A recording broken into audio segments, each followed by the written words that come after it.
নগেনপুর গ্রাম ভারী শীতল স্নিগ্ধ, চারপাশে জলাধার আর মানুষও বেশ শান্তিতেই ঘর বেঁধেছিল এখানে।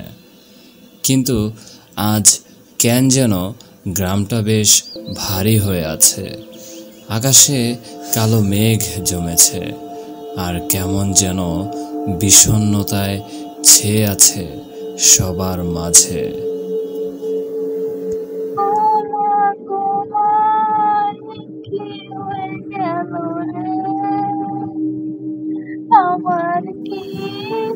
পুকুর পাড় থেকে নোমেনা বিবির চিৎকার শোনা যাচ্ছে। গ্রামের মানুষ দৌড়ে ছুটে যায় তার কাছে।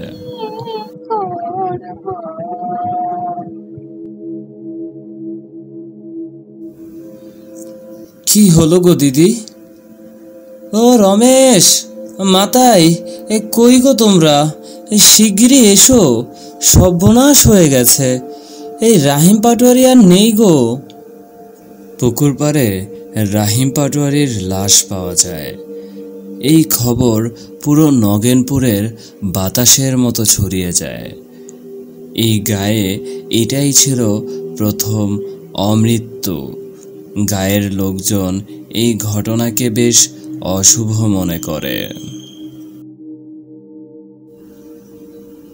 হ্যাঁ রে নগেন, কি হলো বল দেখি? দুটো ছোট বাচ্চা ছিল রাহিমদার। আহারে, মা দুর্গাই ভালো জানেন এখন ওদের কি হবে বলতো। আমার কাছে রাহিম দাদার মৃত্যু সুবিধার লাগছে না। অনেকে বলছে এই ঘটনা নাকি কোনো অশুভ শক্তির কাজ। কি বলছো ভাই এসব? রাত করে দোকান করি, আল্লাহ না করুক কিছু হয়ে গেলে। এই সুবিধা ঠেকছে না গো। দাদা, উঠি এখন, বেশি রাত হলে আবার কি অঘটন ঘটে। তোমরাও বাড়ি চলে যাও, আসি।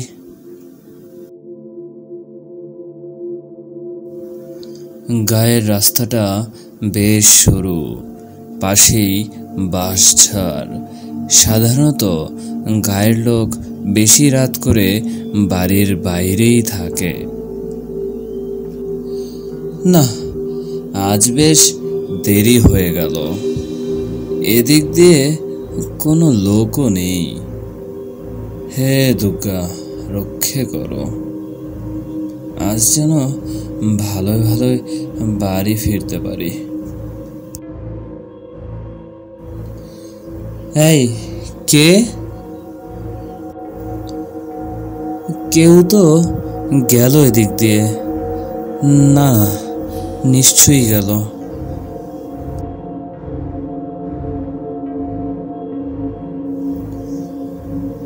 কিছুটা পথ হাঁটার পর নগেন এক পুকুরের সামনে এসে পৌঁছায়।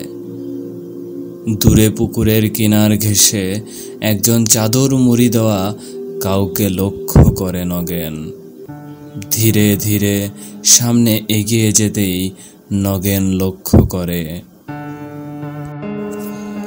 কিরে হরি, তুই এখানে কি করছিস এত রাতে? তোর বাড়ি তো এখান থেকে আরো 2 কিলো দূরে। এত রাতে বাইরে থাকা মোটেও ভালো কথা নয়। কিরে, যা যা, বাড়ি যা। এই বলে নগেন চলে যায়। হরি নগেনের দিকে কেমন এক রহস্যময় দৃষ্টিতে তাকিয়ে থাকে।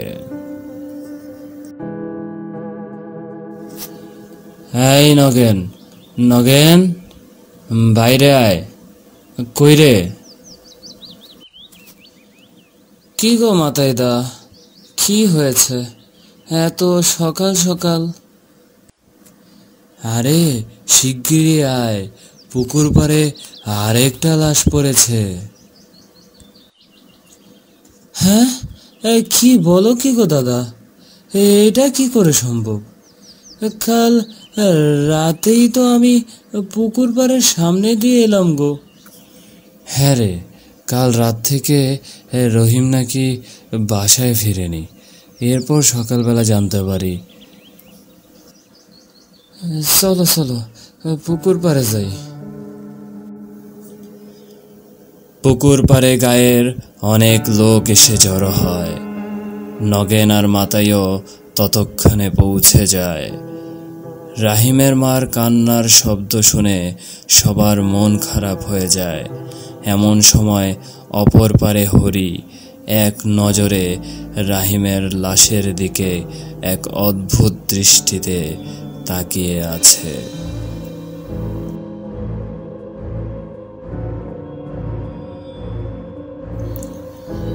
কি ব্যাপার, একে একে গ্রামের মুসলিম ছেলেগুলো মারা যাচ্ছে? আমি তো কিছু বুঝে উঠতে পারছি না। আমার মনে হয় হুজুর, এগুলো স্বাভাবিক মৃত্যু নয়। গ্রামে নিশ্চয়ই নজর লেগেছে, কালো নজর।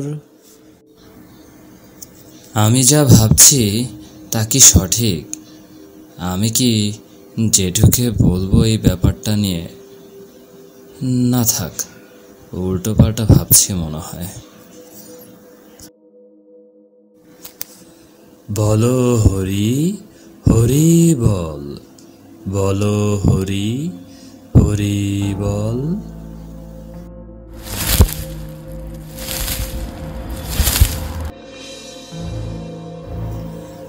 কে রে এখানে? এই কে এই বাসঝাড়ে? আমি কিন্তু রাহিম না বলে দিলাম, একদম মেরে ভূত বানিয়ে দেব সামনে আসলে।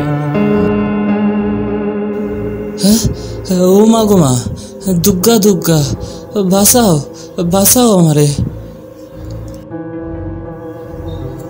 কাল রাত্রিরে আমি জম দেখেছি আমি। সাক্ষাৎ আমার সামনে এসে দাঁড়িয়েছিল, ইয়া বড় কোদাল হাতে। মা দুর্গার কৃপায় আমি জান নিয়ে পালিয়েছি। কিছু করো গো তোমরা। এটা কি শুরু হলো বলো দেখি? গায়ের ভিতরে এর আগে কখনো এমন হয়নি। এত শান্তির গা ছিল আমাদের। আমি ভেবেছিলাম গায়ের মানুষ হিন্দু মুসলিম যুদ্ধ করতে যাচ্ছে, কিন্তু এখন দেখি মাতাইকেও ধরেছে। না, এর একটা ব্যবস্থা নিতেই হবে। কি করা যায় হুজুর? আমার তো রাত করে দোকান করতেই ভয় লাগে। শোনো সবাই, এখন থেকে তোমরা জোয়ান ছেলেরা রাতে পাহারা দেবে। গায়ের নিরাপত্তাই আসল। সবাই মিলে একসাথে থাকলে কেউ কিছু করতে পারবে না। এভাবে দিন কয়েক কেটে যায়। কোনোদিন নগেন, কোনোদিন মাতাই, আরও অনেকে মিলে রাতের বেলা পাহারা বসায়। এর মধ্যে গায়ে আর কোনো অমৃত্যুর ঘটনা শোনা যায় না।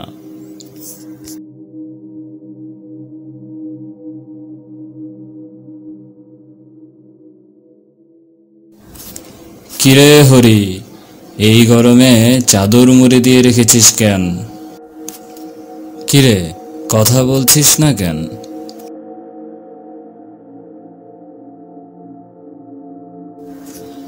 আজব ছাওয়াল, রাতে পাহারা দিতেও আসে না, কারো সাথে কথাও বলে না।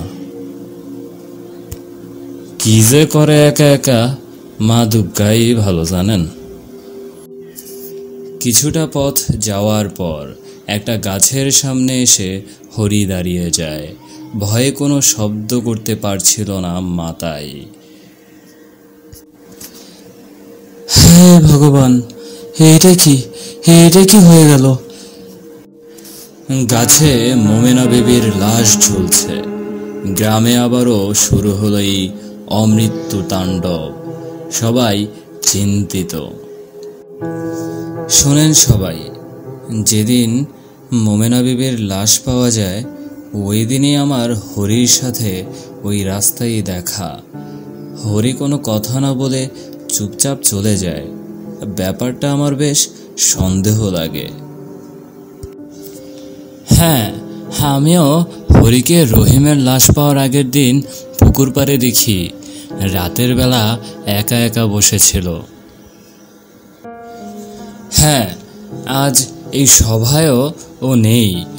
আজ কেন কোনো সভাতেই হরি থাকে না, একদিনও পাহারা দেয় নাই। তাহলে কি হরি বাবাজি এইসবের পিছনে দায়ী? 1 মাস আগে হরির মা মারা যায়। আপন বলতে ওর মাই ছিল। এরপর থেকে ছেলেটাকে দেখাই যায় না, গায়ে সচরাচর একা একাই ঘুরে বেড়াতো। কিন্তু হরি কেন এটা করবে, এটাই তো বুঝতে পারছি না। হুজুর, এত কিছু জানি না, হরিকে ডাকানো হোক। হরি যদি যুক্ত থাকে এসবে, তাহলে ওকে চরম শাস্তি পেতে হবে। পরের দিন হরিকে ডাকানো হয়। সবাই ভাবে হরি সব কিছুর জন্য দায়ী। 3টা খুনের জন্য গ্রামের সবাই হরিকে পাথর মেরে হত্যা করে। গ্রামের মানুষ ভাবে এবার গ্রামে শান্তি আসবে, কিন্তু মাসখানেক পর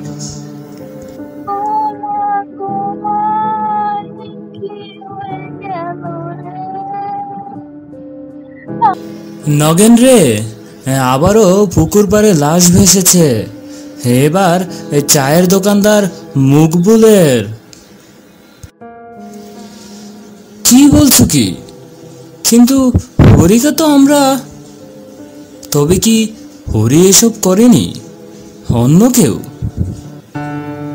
এটা কি কোনো অভিশাপ?